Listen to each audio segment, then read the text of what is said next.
Hello, and welcome to the BYU Family History webinar series. I'm Marin. I'll be your host for this webinar. In way of announcements, we will be having our next webinar in April on the 4th with Catherine Grant. She will be giving a presentation on 10 things you need to know when starting family history and family search. I will show a schedule of April's webinars at the end of the webinar, but just know that we will have those webinars starting next week. If you want to watch a recording of this webinar or any of our previous webinars, you can see those on our YouTube page or on our website. And if you're looking for a specific past webinar, you're always welcome to email at fhl_webinars@byu.edu. They are available on the web page under our webinar index. Sometimes they can be a bit difficult to find. We are working on updating the browsing system to find videos. So that will be hopefully updated by the end of the summer, and it will be easier to find videos. But if you ever need a video or something like that, you always can email me and I can help you out with that. So today we will be hearing a webinar from Olivia Jewell. She'll be talking about preserving family history in fun and modern ways. Olivia is a wife, busy mother of 4, and assistant director at her local family history center, where she helps oversee the youth, Mommy and Me programs, family history, and Family History Discovery Day.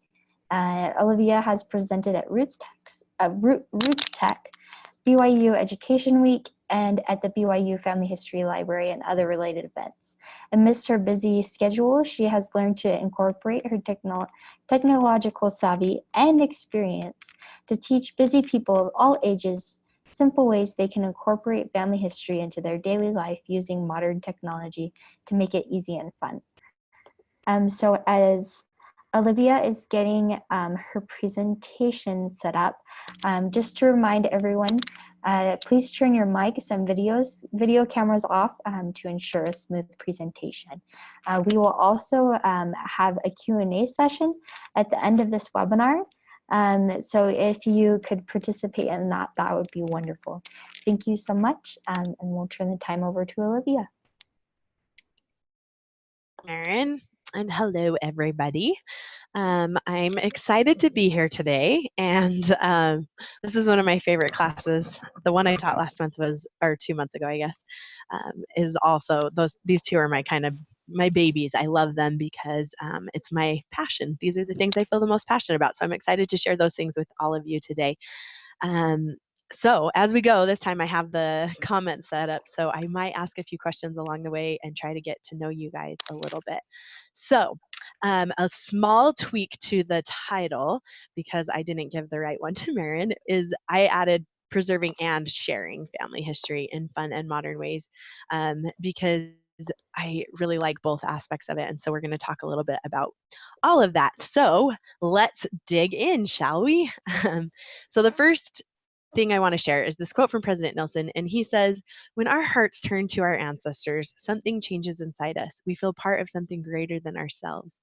And I feel like that is a great segue into what we're going to talk about, because we as family historians, I pretty much figure that everyone that's in here is someone who already feels a love for this work and a love for sharing these things, but maybe doesn't always know the best way to deliver it to other people and help them to feel that. So we're going to talk a lot about heart turning today. So oh yes. We can't see your presentation. It's not shared yet. Oh, I am so sorry about that. I thought I shared it, but it must not have. There we go. Okay. No problem. Let's go like that. And is it working now? Yeah, if you just want to hit present mode. Okay. Great. There we go. Sorry about that, everyone. I will show you that last quote while I talk about the next part. So basically, we're going to talk a little bit about discover, gathering, and connecting, because by now we've all heard those terms a fair amount, and we want to kind of stay within those realms, like why and what's important about discovering, gathering, connecting. How does this part of family history work into that? So we're going to talk about basically creating those discovery experiences for other people, but we're also going to talk about how we can do that through gathering and connecting. So the first step is preserve. How are we going to be able to share and create discovery experiences if we haven't taken the time to preserve and gather those things that are important? And a lot of times when I'm teaching, I'll just like open it up to people and ask, so what are the things that matter? What are the things that we want to preserve and save for future generations? What are the things that have been valuable to you? So I just want you guys to think about that for a minute. What matters to you, and what matters to you that you got from your grandparents and great grandparents? What is it that you want to save?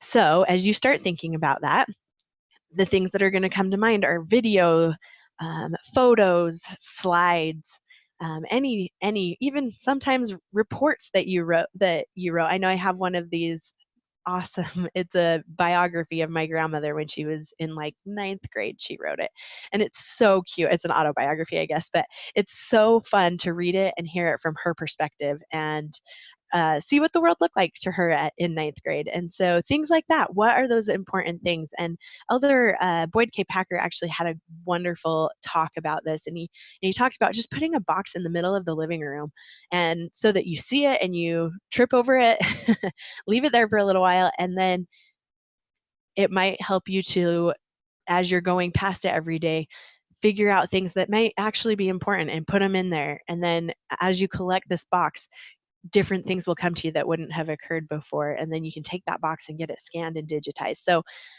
once you've gathered, thought of all these different things, a lot of other ones that people have said in the past, feel free if you think of any that you want to put on the comments, I can shout it out to everybody. But audio files, things that people have recorded. I know I have recordings of my great grandparents singing, and that's priceless to me. Things like that are important. So keeping those. Then what do we do with them? We've gathered them. Now what do we want to do? We want to turn them into digital projects, because that's what's going to make it so that we can put them into a format that's going to be preservable and shareable with our family and friends for hopefully ever, forever. So digitizing. So what are we going to do?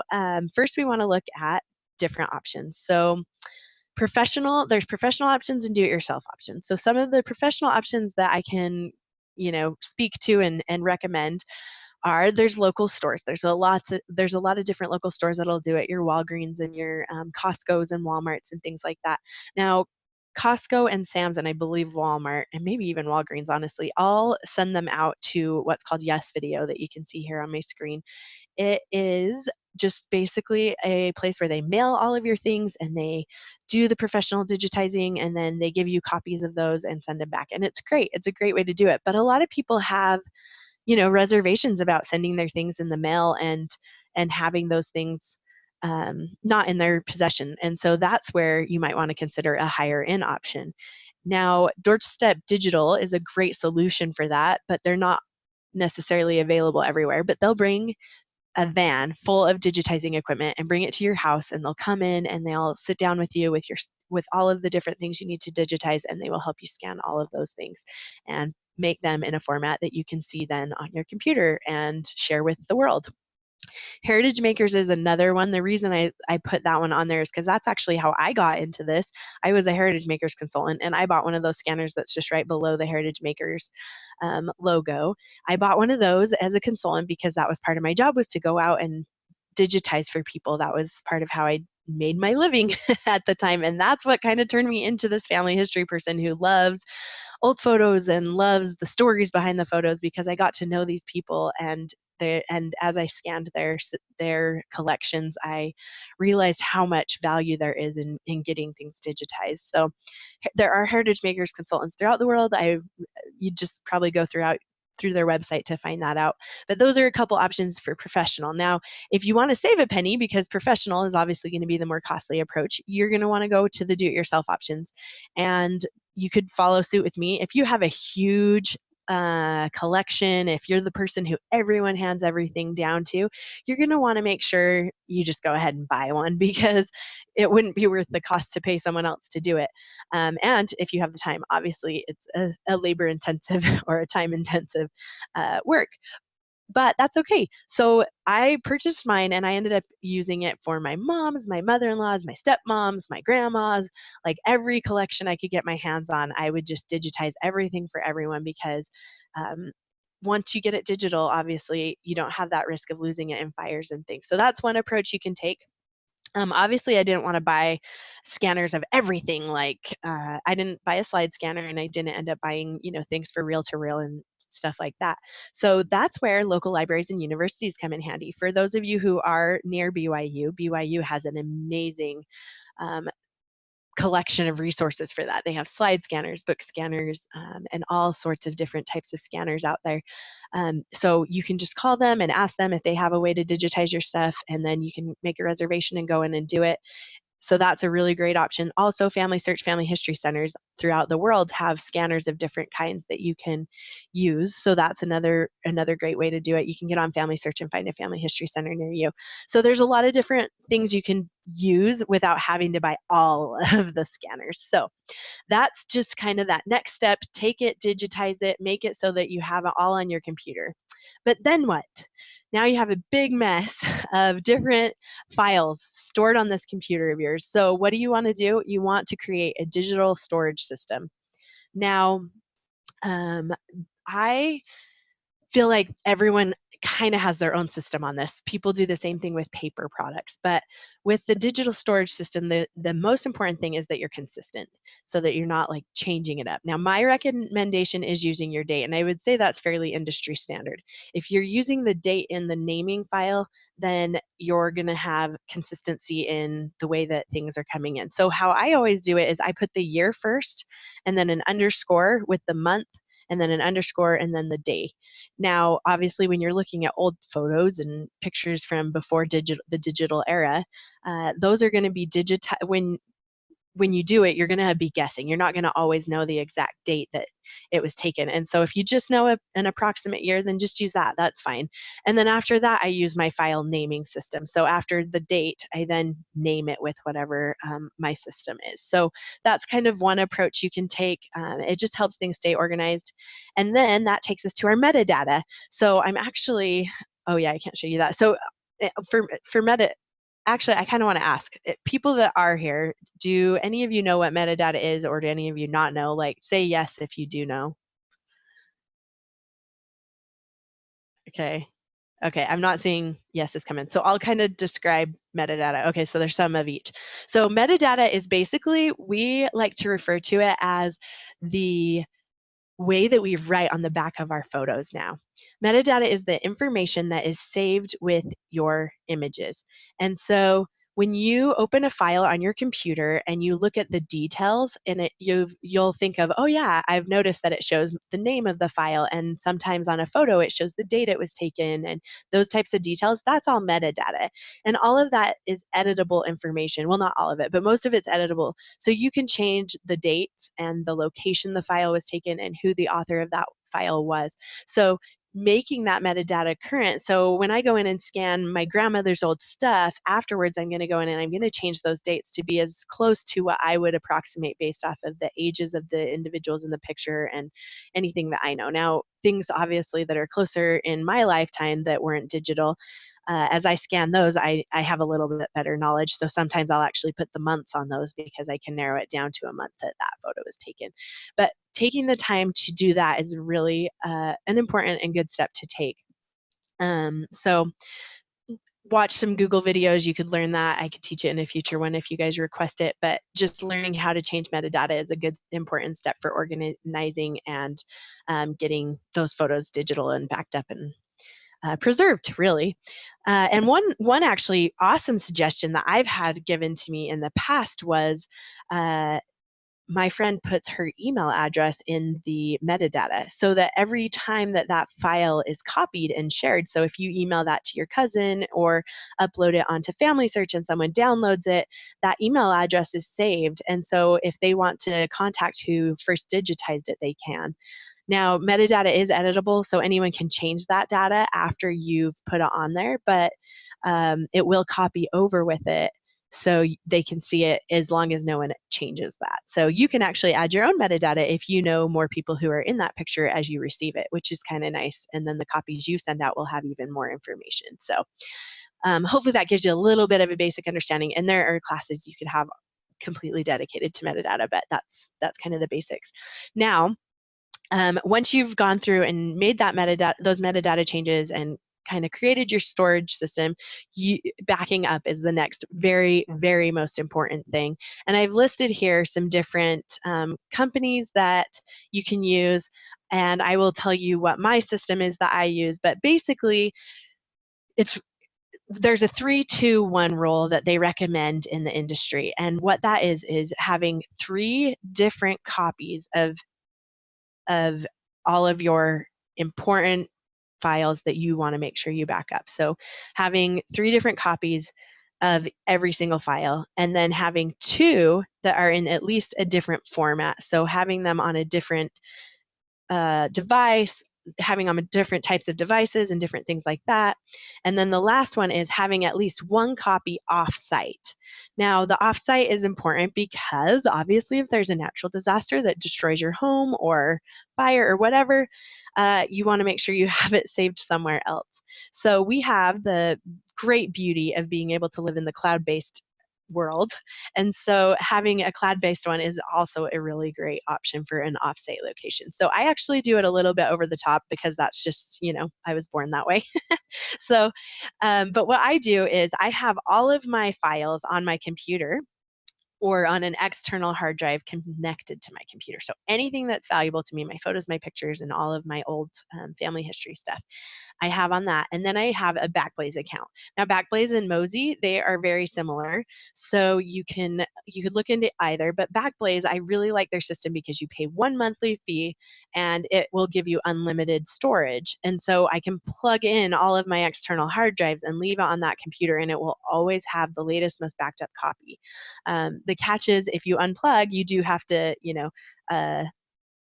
download it or something within 30 days or they do delete those files. So it's not like something that you can count on working after you die, but it's something you can have as a backup. So I just pay I think it's $6 a month now.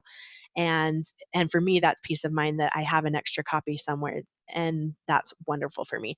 And then I also use Google Photos, which is another cloud-based, but but in order to have their unlimited storage, you have to use their high quality backup instead of their original quality. And so for me, it's like a great secondary option, but I use it mostly because of all the projects we're going to talk about in the next parts of the slides.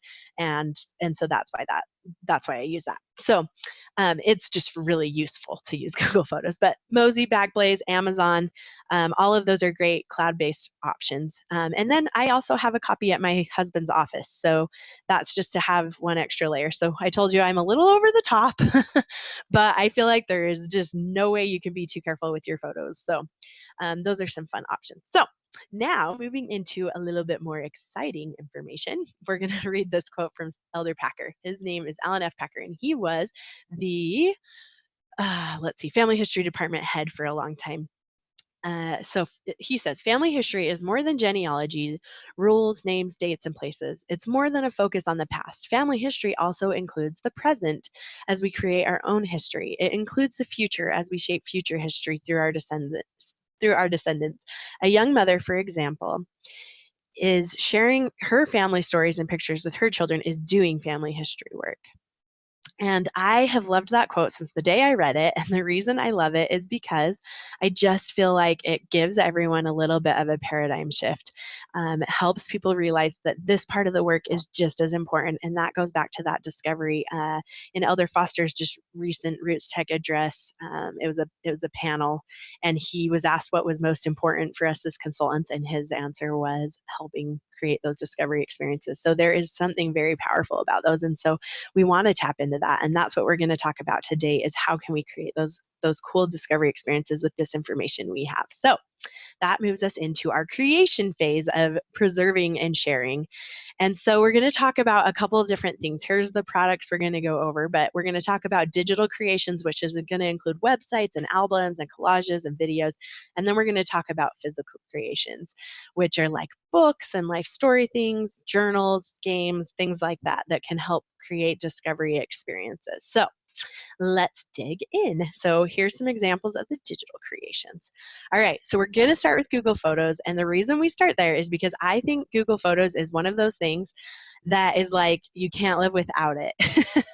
I use it and love it. And every time something new comes around, I have to use it. And so we're going to talk about Google Photos in general, but over here you can see some examples of their albums. And that we'll go into it a little bit when we're in there, but I'll explain why I want to cover both. So Google Photos in general. So here is a little peek into the pictures I've taken this week. This is why I love Google Photos. Once again, we could have an entire class on it, but I'm going to give you a quick synopsis. So one of the reasons is because everything that comes in here, as long as I've updated that metadata, it comes into this awesome timeline, and I can jump back to anywhere in time to see the photos that were taken at that time. And you can see there was more here and less here. But what's cool is I can hop back down here to 1950 when I was not alive. But what I have here is pictures of my grandmother and my grandfather. So this is my grandpa on my dad's side, but this is my grandma on my mom's side. And I love how that ends up putting all these pictures that I collect of my ancestors in this timeline view, and I can see how their lives overlapped with each other. And so that's really a neat feature to me. But then their assistant is really the biggest reason I love it. And that is because I am a busy mom. You'll know from my other webinar that I love any tool that makes my life easier.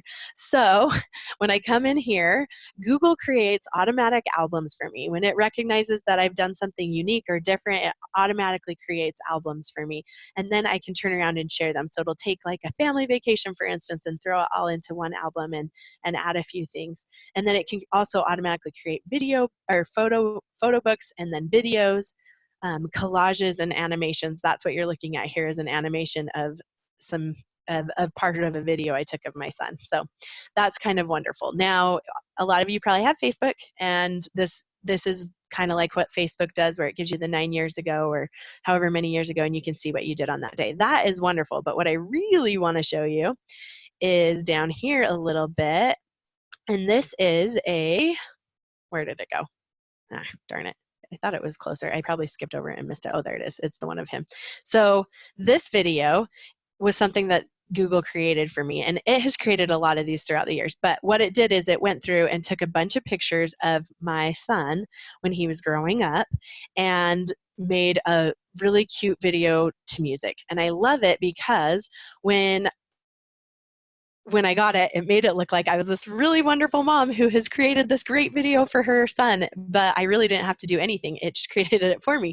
And so what I did was I sent it to my son via email. I just emailed him and I said, and I shared the link with him and I said, hey buddy, I love you. I just want, I love looking through this. It makes me remember how much, fun we've had over the years. Anyway, he's really young right now, but he'll get that, and that will be part of his collection because I use the email kind of as a journal for emailing him and keeping him up to date on how I feel, blah, blah, blah. And so when he does open that email account at some point, when I turn it over to him, he'll have like all this collection, and it will look like I'm the best mom because I created all these videos, but really Google did it for me and I just shared them. So that's one of the things that I really love about it. I think it has some amazing tools that make our lives really easy. Another really big one for me is sharing. It makes it so that when we have a family event, it will pop those pictures into auto sharing albums and I can just hit review. It also automatically tells me who I think I should share those with. And so that is really huge for me. It makes all of that super easy, and I can create albums that have auto sharing. So it will automatically look through all of my photos for specific faces and then will automatically share those with certain people. So my in-laws, for example, I created one of them. And so I tagged their faces, and now anytime there's a picture that I take with them in it, it automatically puts it in that album. So I don't ever even have to think about sharing anymore. It is just done for me. And so that is wonderful. Now I'm going to hop over to that album that I showed you. And this is an album. So the reason I want you to know about these is because if you didn't want to do anything more, this could do it all for you. So if all the rest of the ideas I give you today are just like, oh, there's just too much, I don't want to put that much effort into anything, this is a wonderful one because all you have to do is set up your Google Photos and these types of things are going to be created for you. But albums in Google Photos, you can share them with anybody and you can make collaborators. And so right now, I'm just in the share. So you can see there's a picture and you can add location tags, you can add text, and then you can put different order to things to make it look different collage looks and things like that. And then you can add video in there. And one of my favorite little tools is this little map. So at this point in her life, she was in Franklin. And then for the next photo, she's going to be at Weber State. So I want you to see that, okay, she traveled down here, and you can see how that's kind of a collection of her life, and you can see how these things kind of came together. So I really like that for like the simple person who's like, I just want something basic, something easy. This is going to be a great tool for you. And so, yeah, love those tools. And now we're going to move to the next one. So Adobe Spark is my next one that I want to tell you about because I love Adobe Spark. For the same reasons I love Google Photos, it does have a few limitations, but as I'll show you here, it has a really elegant and beautiful feel. So this one's one I made of my grandma too. And you can just scroll through, you can see the pictures, you can also add text, but I like how it kind of has, I'm actually going to scroll with my fingers so you guys can see it. Scroll a little better this way. So as I'm scrolling, you can see, and let me get down here where there's some glide shows. So you can see you can change it. So some of them fill the screen, and then you can do these split screens where it holds this picture in place, but then these ones slide. You can see how it just kind of has this really elegant, beautiful feel. And so when I found this, I was like, for like life stories or memoirs, to me, this is a really nice program to use. And it has really easy to use editing features. You can click this create your own button just right here. And then it's literally like not drag and drop, but add button features. You click the add button, you can add a text box. Click the add button, you can add a collage. They're very simple tools that make it really easy to build these. So anybody who can use a computer can probably figure out how to make these, and that's one of the great things. You can't use collaborators, which is a little bit disappointing for me, but you can do but you can share it with anybody via a link. So it's very shareable, just other people wouldn't be able to contribute. They'd have to share things with you for you to share them. And then Adobe Spark also has videos. So I like this because sometimes you just need a video, right? There's certain things. This is not my favorite video editing program. I will show you a few others, but if you wanted something free, easy, throw together, just to throw some pictures in there, it can make a pretty quick, free example, and I'll just show you. I mean, it's very, very, very simple. So you can kind of get the feel that it's not going to be like this elegant, beautiful thing, but it gets the job done for the right circumstances. So there's that. Okay, so that's Adobe Spark. The next one I want to tell you about is Inwoven. And the reason I love Inwoven is because it's more interactive. So we've got these beautiful websites and these albums through Google Photos, but it's not really super interactive. You can go into those and you can create links, but that's about as interactive as it gets. With this one, you can see here, as you create a life story of someone on this web page. Oh, and I want to include that all of these that I've shown you so far are free. I will let you know if there's any programs that I'm going to show you that have cost. So with this one, you can have this interactive timeline where it puts on there different times of life when pictures were taken, so it'll pop you down and you can see these different things. One of my favorite things here is that you can also add audio files. So when you click on that picture, I have this audio file connected to it, and so when I hit play, oh, that one's not working for some reason. But when you record the audio files, let's see, I'll show you this one. So you can hit, oh, all of them aren't loading. I'm not sure why. My page must not be broken or something. But basically, I went in and I recorded audio of quotes from a book I had created for her. And I even had my kids read some of the quotes that were from them as kids and different ideas like that. And so it's really fun, interactive. It kind of brings their story to life a little bit more for the kids. For me, when I'm sharing it with my children, and it'd be a great way to like bring your grandkids in, even to tell your own story. I've started building one of me and my husband's love story, quote unquote, like So it's just, you know, how we got together. And that's kind of a fun, more interactive way. You can see it in the format of a timeline. So it kind of gives a little bit more meat to the story and a little bit more, I don't know, brings it to life, right? So I really like Inwoven for that reason. And that one's also free. Now, ProShow does have a cost, but I have to give it to you and tell you about it because it is my very favorite editing software. And I'll let this play while I talk, and I'll just turn the volume down a little bit. But basically, you can see how beautiful it is. I love the elegance. I feel like it has a very professional feel to it, a little more so than your basic, you know, iMovies and Windows movies that come on your computer. But it is extremely simple to use. I will make them for friends who have people pass away in their family, and I can put it together really quickly. And so for me, that's really important, and I love that about this tool because it's fast and easy. And you can tell stories through that. You can record audio. You can record audio. You can put video clips in there. So you can get really creative or really basic. But that's one of my favorite tools I use is ProShow. And that's actually called ProShow by Photodex. And I believe the cheapest versions are around $70. So just so you know. All right, now this one I'm super excited to share with you guys.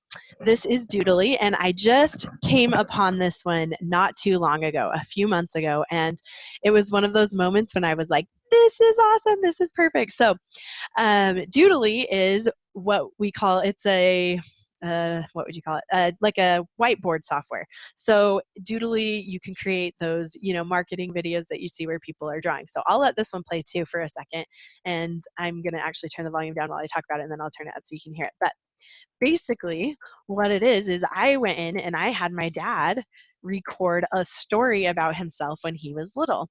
Now, this is a story that we as kids heard a whole bunch growing up, and we all knew about the story because he and his brother burned down the haystack and they got in big trouble.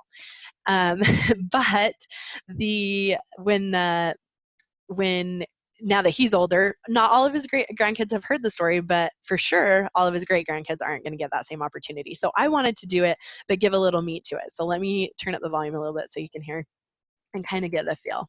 We would go up there and try to figure out what to do for a whole week. Seems like a long time. There were lots of interesting things to do. So on one occasion, when I was 7 and my brother was 5. Okay. You already know I let the cat out of the bag. He burns down the haystacks. So, but what I love about this software is that it is very easy to use. It's very user friendly, and it's quick. Like, I just love it. When my son looked at it for the first time, I sat him down in front of the computer to show him this video, and his eyeballs popped out of his face, and he goes, "Is that what Grandpa really looked like?" And I just laughed and I said no. But, well, actually, I don't even know if I said no. I just laughed. But so I think I'll probably add a picture of Grandpa at the end just so he knows what Grandpa looked like when he was a little kid. But I feel like it just totally brought this story to life, something that, you know, they as kids are going to really grasp onto this now, and this is kind of the world they're growing up in, so it gave it to them in their wheelhouse, for lack of a better word. So that's kind of a fun, new, unique way. I actually found another program that I'm excited to share soon, but I'm not ready to share it quite yet, but hopefully soon I'll be able to give you some examples of another really cool program that's similar to that, more animations. But that said, now, this is actually a bonus product that I'm going to tell you about really quick, because we're talking about digital, and who is with me in the world that you get going, you start making awesome things online and products, and you're excited about it, but then you're like, oh, where did I store that? Or where did I upload those pictures? Or any of those problems. I have this problem. And so for me, this was actually totally solved at Roots Tech, just barely, because Stan, who is the inventor or whatever of Collectionaire, he was there and he shared his product with me, and I think it is the greatest thing ever. And so what it is it's basically, he calls it an index for all of your projects. And I'm trying to remember if I actually I didn't. So I forgot to put the link in here, but you know what? I'm going to share it with you anyway because it's that great. So Collectionaire is basically somewhere you can go to have all of the links from all of the products that you have out there. So if you have an Adobe Spark and then you have sorry, I logged in last night. I don't know why it didn't remember me, but if you have an Adobe Spark page that you've created for your grandma, and then you have, and I'm going to show you the example because mine is not built up enough yet, but all these different things of your grandma in different places. You have a Google Photos album and you have a book. Let's say you made a book for her, stuff we're going to talk about in a minute, but you don't really remember where all of those things are. This is where you can build a page for your grandma where everything you've ever created is linked to. So you can always go back to your collectionnaire albums and you can see, okay, here's that book I made for her, and I can order it from right here, or I can see the digital version. Here are the pictures that I have stored for her on, let's say, Snapfish or something like that. Here is a collection of quilts she made in her life that I stored on Google Photos. It's an album that I made. So anything that you have stored anywhere online that has a shareable link, you can then bring in here, create a little photo so you can know what that is, and then you can have all collected and organized into different things. So here he used young Loretta, her passions and talents, and then just categorizes things accordingly there. And so you can use the different systems that you like and the different wonderful tools that are out there. And then you can write a little biography of her. Now, one of the greatest parts about Collectionaire is that it does have that tree. And so you can add living people to that and still store things about living people. And so you can see here, if you go to a living person, you can also add their Instagram and Facebook connections. And so that way you're collecting all of the best of that person's life here on Collectionaire so that it can be shared. And they have really wonderful sharing tools and collaboration tools as well. So you can limit how much they can collaborate and how much they can't, and how much they can see and share and how much they can't. So you can really control a lot about it. I really, really love this product. It's brand new. It's a really cool tool. I totally recommend at least checking it out.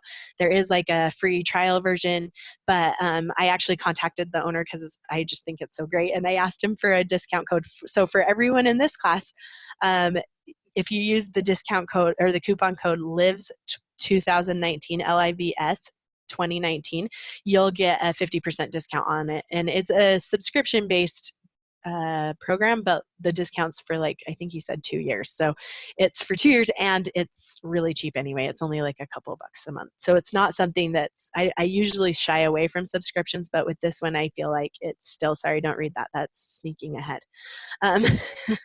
But with this one, I think that it's totally worth it because it just gives you that one home base that you can know that everything's out there. So, all right, now we'll sneak ahead back to that quote. So just as a segue into the next part, I wanted to share this because I loved this quote from Family Discovery Day last year. And it was when Elder Oaks was there, and he had a few quotes from some of his grandkids. And one of his granddaughters said this. She said, she was talking about sharing her grandfather's mission journals. She said, family history is about turning the hearts of the children to their fathers. We replaced our Sunday night storybook reading with reading from Abinadi Olson's mission journal. It was a really small change, but now our ancestors are supporting our family and lending us their faith. Life's busy, but this is important. Family history is not about guilt over all the work left undone. It's about gaining knowledge of ancestors, leaving your own legacy of faith, and linking generations. And so with that was kind of my segue into this next part, the physical creations, because the digital creations are wonderful. And I love it because, let's be real, all the kids, grandkids, and teenagers, like, that's the way they're going to view these things now. But that said, there is something super wonderful about a tangible item that can be opened and looked through and maybe pulled out during a family home evening lesson or just a Sunday night discussion sometime that you can pull out. And I love the concept she said of now our ancestors are supporting our family and lending us their faith. That's how we can lend our faith to our future generations, is by putting it in something that they can then experience later. And that's how we can borrow from their faith, the ancestors' faith. And so to me, that quote just like totally sums up why this work is important and why we still want to consider making and creating these things and put the time into that and make that value. So let's look at some fun physical creations. So these are probably my two biggest, like, these are my babies. I love these books. So this one on the left, now I put Mixbook up here, but one of them I actually made through Heritage Makers when I was a consultant, but you could make a very similar book through Mixbook. I don't actually recommend Heritage Makers anymore, and that's because they don't keep your stuff. They make you buy something every year to year and a half I think it's year and a half, if you want to have copies that, like, if you want to be able to keep it even digital online or ever be able to order another copy, you have to be able to buy things. And that just really bugged me when they switched that policy. So I don't use them anymore. So I don't necessarily recommend them, even though they do have really pretty books and things.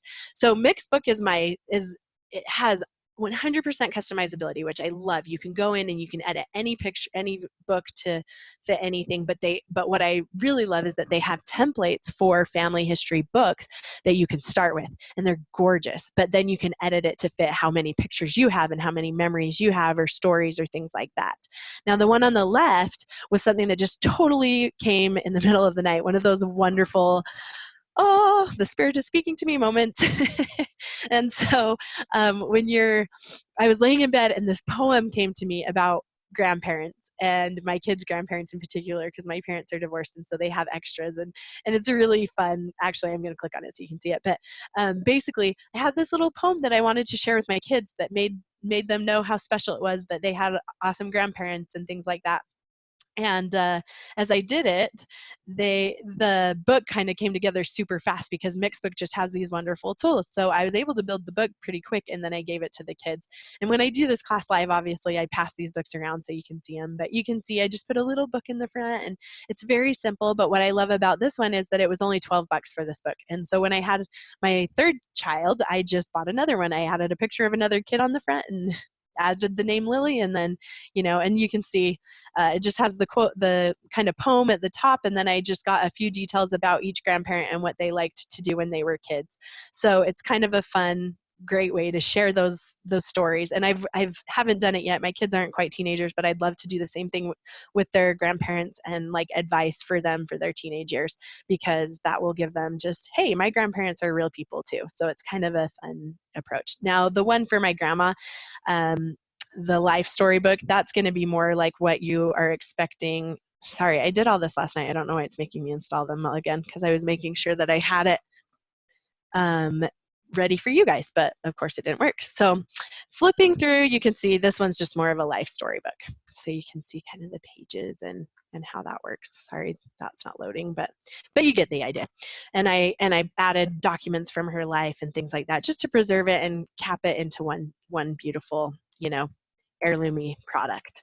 So now another one. So those ones are labors of love. They take a little bit more time and they're a little more work, but they end up being gorgeous. Now I have to admit, I gave that book to my mom, one of my grandma, and honestly, I don't even know that my mom's read it from cover to cover. So there are like drawbacks, because when I send her the things that are online, she actually does read through those and look at those. So, there's pros and cons there. You can kind of consider what your family would do well with. Sorry, I keep jumping ahead.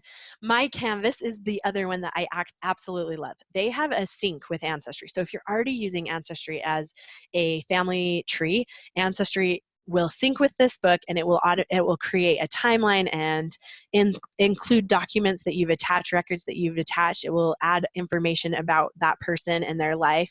So it's over here, it just adds these details. So it literally auto creates this book, and then you can go in and make edits. So as opposed to the other ones where you're doing a lot more of the work yourself, this one you are creating, it auto creates it, and you can just kind of adjust it as you go. So I think that's really cool. It's a great way to show people their full family history if they haven't really gotten into that at all. And it will build different pages and things. They didn't have a live version of it, so I couldn't show you it, but go check it out. My Canvas is another really good option. And then Chatbooks. Chatbooks, we've probably all heard of those. If not, that's okay.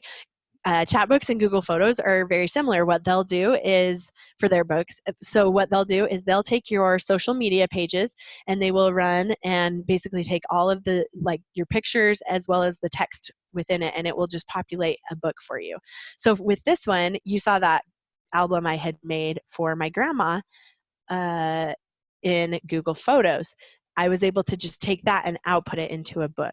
And so it was super easy, super fast. These books, I want to say, are like 12-ish bucks too. They're little. They're like 8 by 8. Oh no, they're smaller than that. They're like 6 by 6. They're not very big books.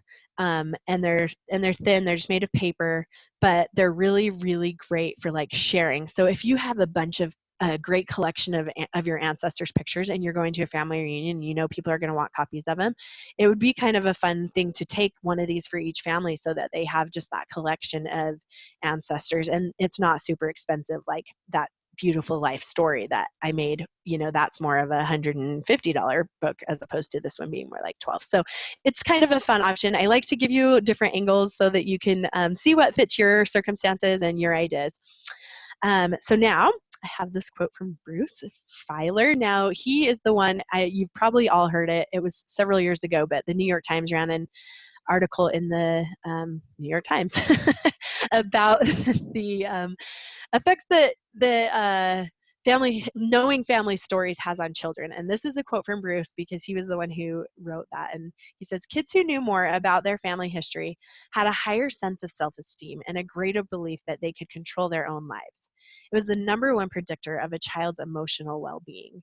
And I love that because it's true. Like those of us who were raised in families that shared, we can relate to that because we knew that our parents made it through hard times. I knew that my dad survived after he had gotten a horrible bike accident on his mission. And I knew that he asked for a priesthood blessing and that was important to him. So that was strength I could draw on as a child and even as an adult. The things that they tell me about, you know, we all do that for our kids, but how great is it if they have generations worth of those stories stored?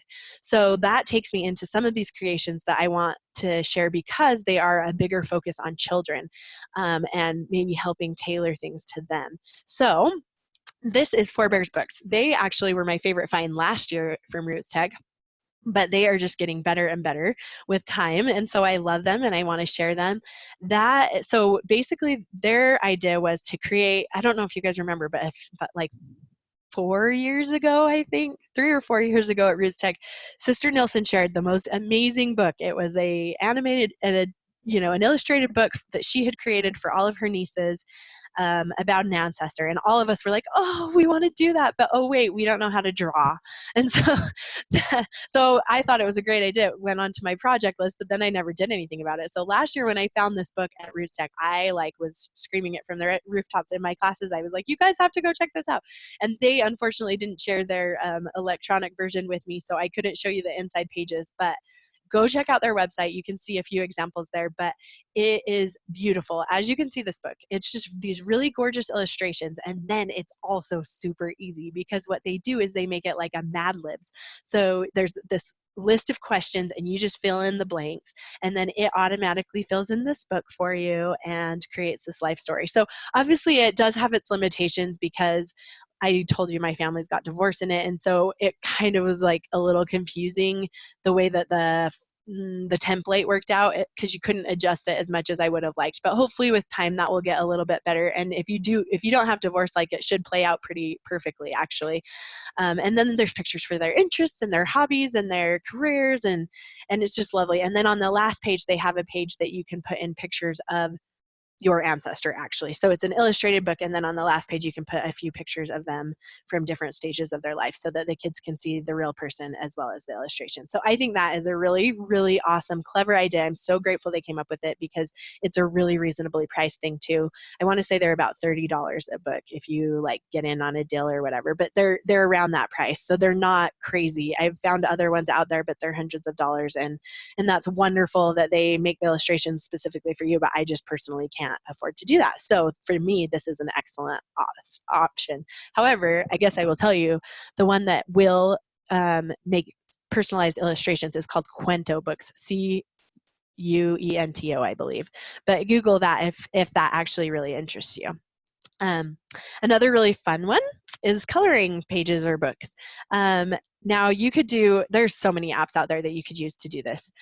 For these pages, I just use the BYU Family History Labs page. So I'll click on it so you can see what that looks like. But the Family History Technology Lab from BYU has a compilation of really cool tools. They're the ones that brought us Relative Finder and Grandma's Pie and things like that.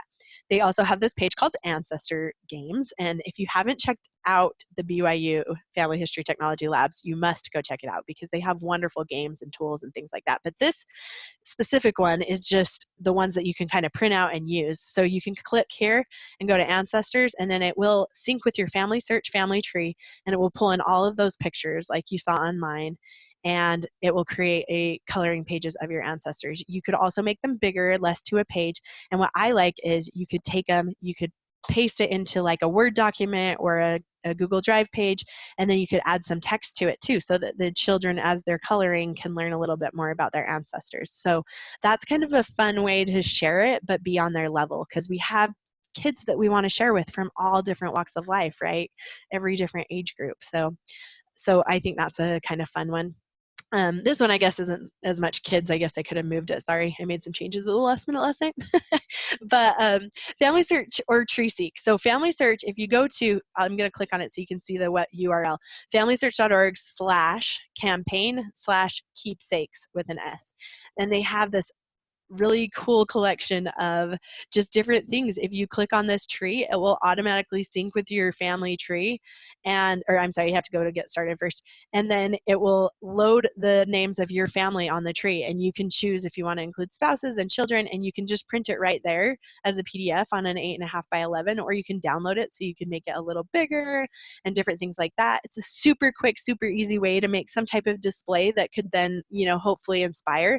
What I also think would be cool with these is things like creating games out of it. If you print that, you could cut out the leaves and have them figure out who goes where, or just kind of get creative and clever so that you can encourage the discussion and the sharing. And hopefully another one that I've thought of is that you could add text to this page. Like, as you learn about that ancestor, have the kids say what they learned and what they liked to add about that ancestor on that page, and then that way they will be able to share that in the future, and that helps them kind of get it in their mind. So you could keep that with their memories of that ancestor, but then you could also have them, it's obviously going to compute it more to their memory. And then the last one, I better double check on that, is games. Sorry, I don't know how that transition got put in there.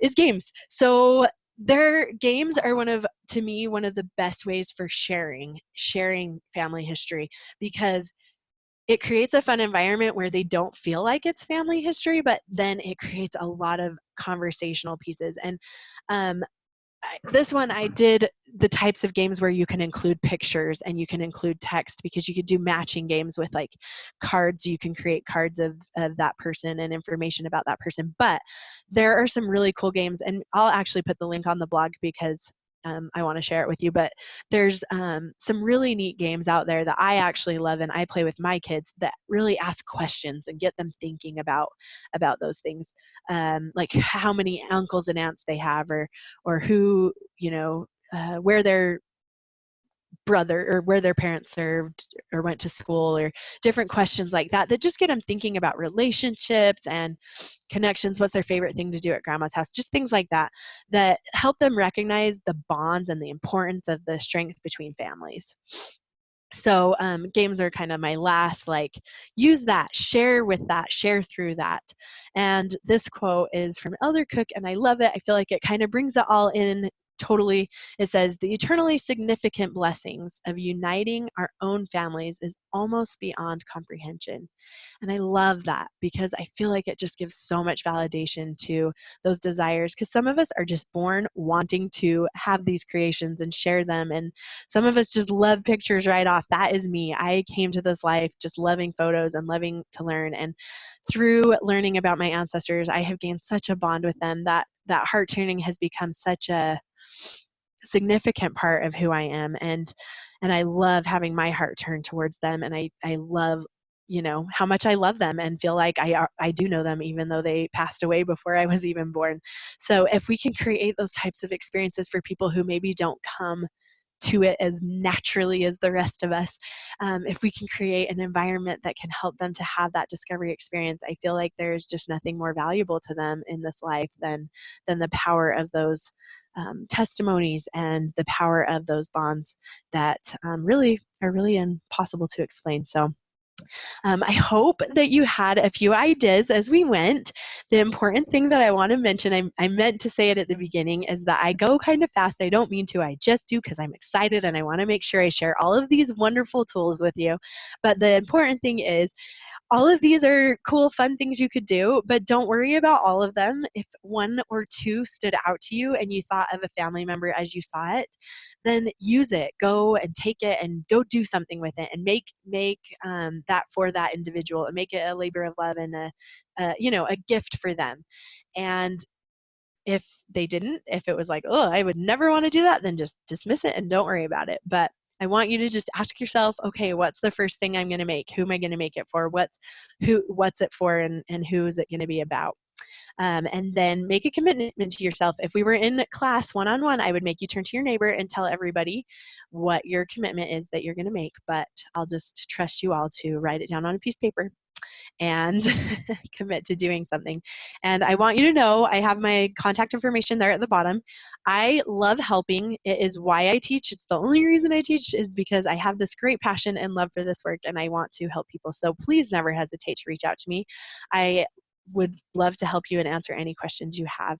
That said, I'm not sure how many people are here, but for those of you who are here, I would like to ask one question during the Q&A. If you have any of these projects that you would like me to go into further depth on in a future webinar, I would be absolutely happy and thrilled to do that. So if you want to just let me know if any of these projects seem really awesome, but you want to watch it kind of maybe a more step-by-step process on those, please just put that in the comments during Q&A and I will take note of which ones people want and I will try to do some webinars of those in the future. So that said, I am done and we can turn the time over for Q&A. So the time is open now for questions. You're welcome to type your questions into the comment box, and Olivia will answer those, as well as you can comment which tool Olivia went over today that you'd be interested in hearing more about for another webinar. You can enter that into the comment box as well. Thank you. And can you guys still hear me? Yeah, we can still hear you. Oh, okay. I wasn't sure. Sorry. I was just going to add, because I forgot to say, I will put these slides on my blog, and they're actually already there. I'll just hit update and then they'll be there. But basically then all of the links that I shared, so everything in there, you can go and you can click on them. I also have the coupon code for Collectionary in there, and I do have a coupon code for the Doodle account too, because that one did cost money as well. So I will put that on there. I haven't added that, but I will add the Doodle right now. So if you want to go click through the webinar again and click on any of those links, they will be live and you'll be able to get to the places so you don't have to try to find them all.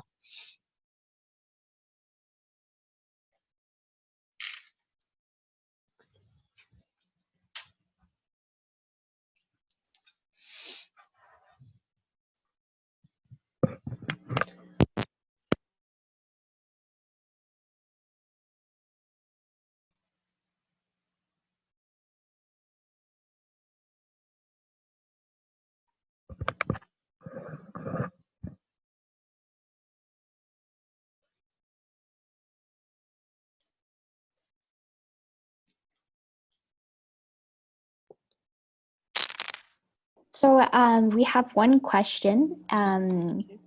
It's, which project would be most helpful to gift to a grandmother? Ooh, I really like that question. To gift to the grandmother, I've made that grandmother life story that I showed you on here is one I gave to my mom of my grandmother after my grandmother passed away, but I made a very similar book of my grandmother of her life. We surprised her with it, so I used Mixed Book and I created just a 12 by 12. So it's a really pretty. If I could show it to you, I would, but we don't have a video right now. But it's a 12 by 12 and it's pretty, it's elegant, but I gathered pictures of her life from all of her siblings, kids and siblings, and we made it. And then what I did was I gave it to her, and for her, I want to say 80th birthday, and then I asked her if she would be willing to just go through and give me a little more meat to the pictures. So you could do it one-on-one with them, but she actually just did it on her own. She just went in and she wrote down memories from tons of the pictures. So then I could go in and make that book even better. So by the time her 90th birthday rolls around, she'll have a book completed with her memories as well. So that's one that I really think is fun for them. But also, if you have anything that you could make of their parents, I think they would just treasure that so much as well. If you like made a cute little book of their childhood, you know, with their parents or something, I think they would cherish that as well, as long as they have good relationships. Hopefully they'd cherish it either way, but you know, so that would be my answer.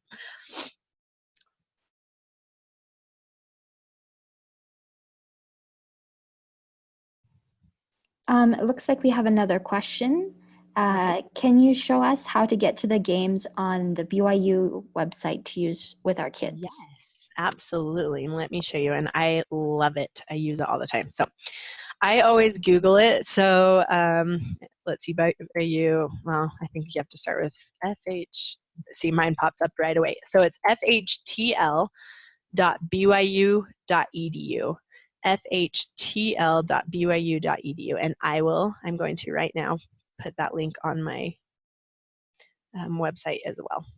And then when you come in here, you can see up here, it's a bunch of research tools and things like that that are awesome. And then some other like viewing. Family calendar is a fun one for moms because you can get notifications of when there's grandparents' birthdays. So then you can have an excuse to eat cake. That's one of my favorites. Geniopity right here. Wheel of Family Fortune. And then this one's like a video game, Record Quest. So they actually have to go solve that their parents are, how they're related to someone. It's just like a make-believe video game, but it's super cute because it teaches them to go to grandpa's house to ask questions and then go to the library and then the cemetery. So it kind of teaches them the process of family history work. But with Geniopity and Wheel of Family Fortune, it actually pulls information from your family search family tree and creates a game out of that. So you're learning about those ancestors as you do it.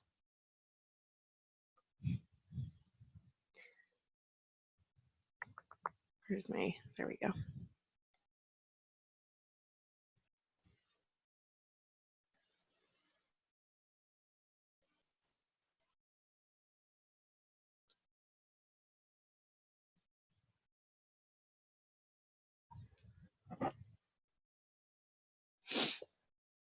All right.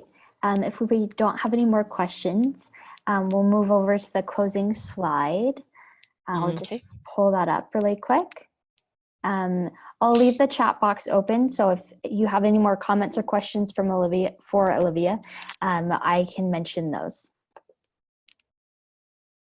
Just one second as I pull up the April schedule.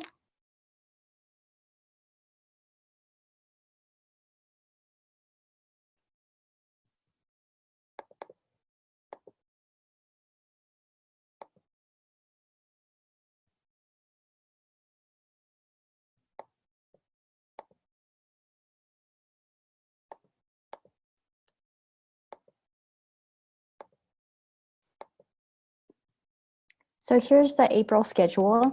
On the 4th, we'll be hearing from Catherine Grant. She'll be giving a presentation, 10 helpful things to know before using Family Tree. And that'll be on Thursday at 3 p.m. Mountain Daylight Time. And then we'll have a webinar with Todd Knowles. He'll be giving a presentation on the Knowles collection. That is at the same time as well on the 11th. And then our last webinar will be on the 25th with James Tanner.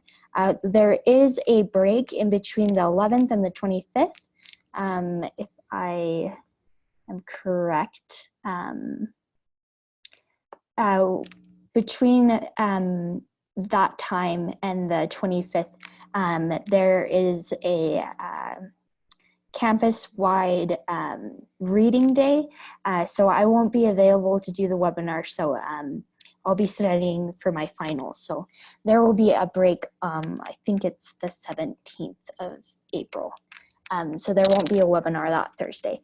But the 25th, we'll be hearing from James Tanner, and he'll be giving a presentation on wars, plagues, and catastrophes and genealogies. So that'll be a very interesting webinar. If you have any questions, you're always welcome to email at fhl_webinars@byu.edu. And a recording of this webinar will be available on our website and our YouTube page shortly. As well as all of the links that Olivia mentioned, they will be included in those videos as well under the descriptions if you're on the YouTube page or on our website. It'll just be included underneath the video, and that should be posted sometime next week. And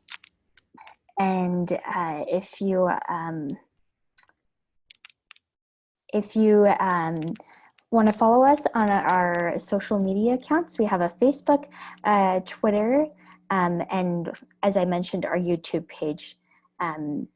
I believe both of those accounts are just BYU FHL webinars. If you wanted updates, I post the recordings of the webinars on those accounts as well. I think that's all for announcements. I hope that you have a wonderful weekend, and thank you so much for listening. Have a wonderful day.